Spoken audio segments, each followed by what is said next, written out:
Olá, nós vamos continuar o nosso assunto vendo um pouco mais sobre a gestão do tempo cronograma. Vamos apresentar aqui alguns exemplos, como o gráfico de Gantt, diagrama de Marcos, a CPM, PERT e GERT.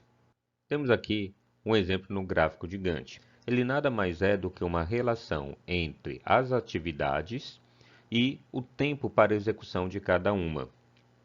Normalmente é utilizado, como já disse, para até um total de 30 atividades. Mais do que isso, recomenda-se utilizar outros gráficos ou outras representações. O gráfico de Gantt é uma das maneiras mais úteis de mostrar as atividades que precisa ser gerenciar no cronograma de um projeto.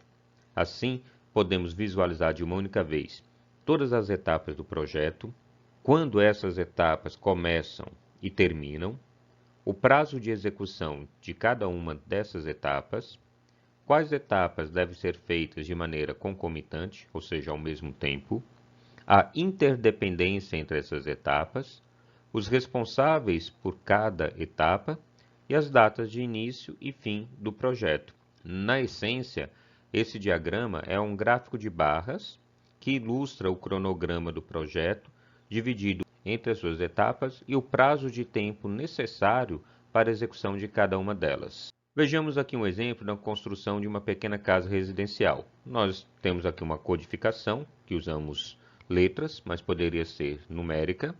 Temos as atividades descritas, como preparação do local, fundações, etc. E a duração de cada uma dessas atividades dada em semana. Como colocar isso, então, através de uma representação gráfica que é o gráfico de Gantt? Aqui temos, por exemplo, essa visualização. Temos aqui cada uma das atividades, novamente aqui através da sua codificação. E temos aqui as semanas de trabalho, semana 1, 2, 3, onde essa linha vai representar, portanto, o tempo de duração. Lembram? Lá na atividade A, que era a preparação do local, ela tinha uma duração de 2 semanas. Depois da preparação do local, vem as fundações. Depois das fundações, vem a alvenaria.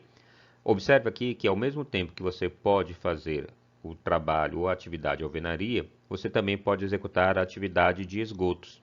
E essa só demora uma semana. Ainda enquanto você está desenvolvendo a atividade de alvenaria, você pode desenvolver a atividade piso, mas só depois que a atividade de esgoto estiver pronta. E assim você consegue então visualizar quanto tempo vai demorar cada etapa, qual a ordem de execução dessa etapa e quais etapas poderão ser realizadas de maneira simultânea ou concomitante. Ainda, se tivéssemos esse gráfico mais detalhado, teríamos inclusive os responsáveis por cada uma dessas atividades.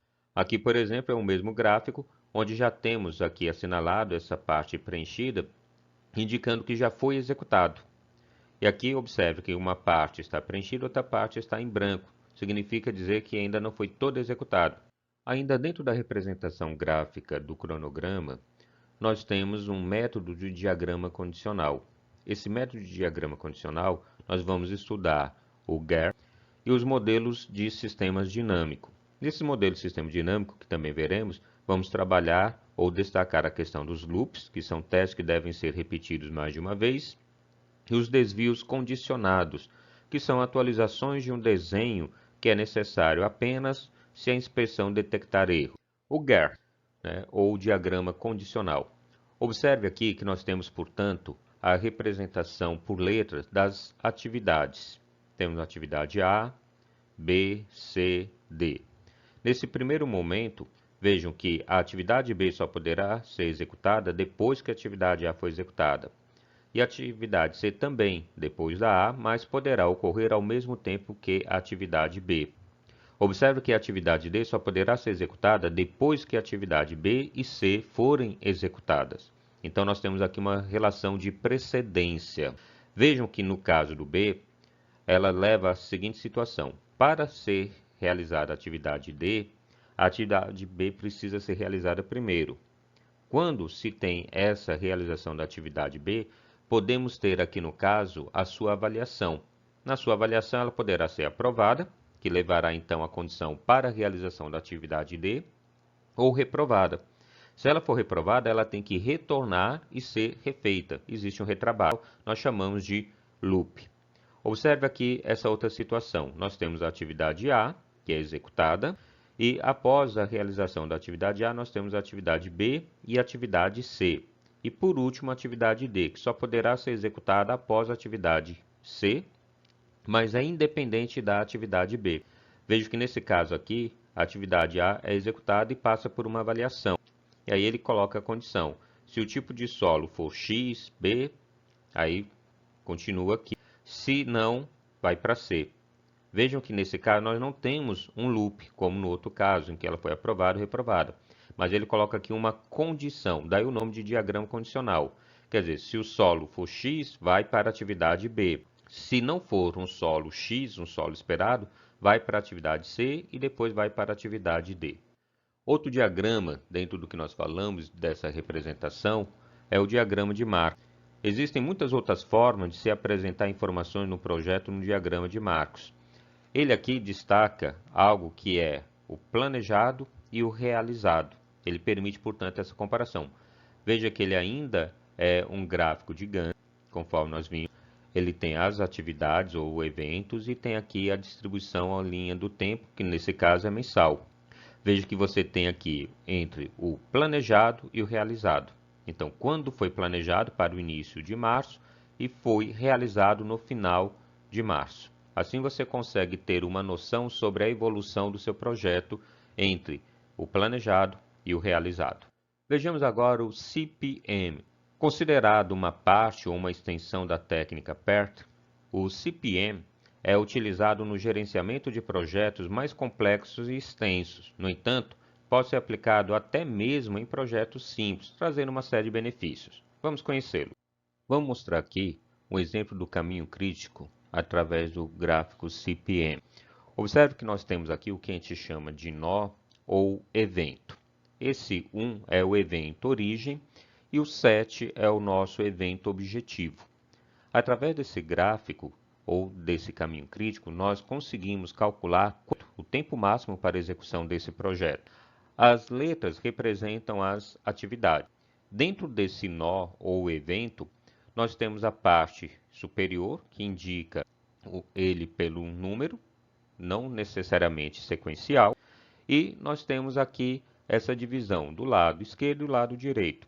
O lado esquerdo é a data mais cedo, ou seja, é a data de início, a data que começa essa atividade ou de menor tempo para iniciar essa atividade. E do lado direito é a data que a gente chama de mais tarde, ou seja, aquela data limite para a execução daquela atividade. Para poder realizar essa análise, nós devemos entender que aqui estamos trabalhando com uma parte de programação para cálculo do tempo.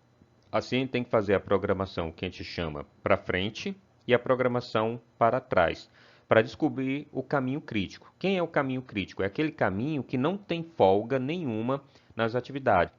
Normalmente, esse caminho crítico vai ser aquele que terá a data mais cedo e a data mais tarde igual. Como calculamos essas datas? No nó 2 ou no evento 2, veja que ele será executado depois da atividade A. Portanto, a atividade A demora aqui 11 unidades de tempo. Vamos dizer que seja semana. Demora 11 semanas.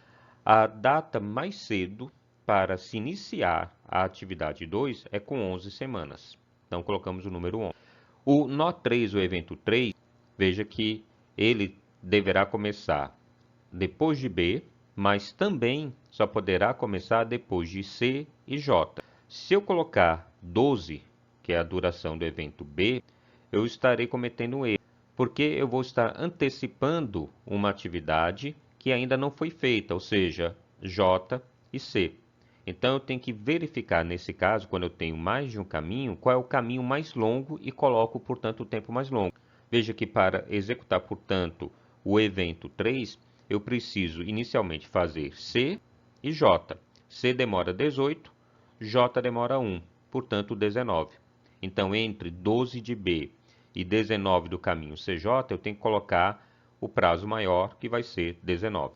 No evento 4, ou no nó 4, veja que nós temos aqui a data mais cedo, 18, que é exatamente o tempo de atividade C, 18 semanas. No evento 5, nós temos aqui a data de início 30. Por que 30? Se sairmos de 2 para 5, nós vamos ver que temos aqui 11, começou, com mais 12 daria 23. Mas se sairmos do 3, veja que o 3 começa com 19, mais 11 da atividade E, vamos ter aí 30. Como eu falei, colocamos o prazo maior. Para poder realizar o evento 7, nós temos que sair do evento 5, ou do evento 3, ou do evento 6. Saindo do evento 3, veja que o evento 3 começa em 19, H, atividade, demora 12, que daria, portanto, 31. Se sairmos aqui do I, e 31 mais 14, que é da atividade I, nós vamos ter aí, portanto, 45. Mas se pegarmos aqui, saindo do 5, nós temos 30, e a atividade já demora 22. 30 mais 22, 52. Prazo maior, portanto, 52.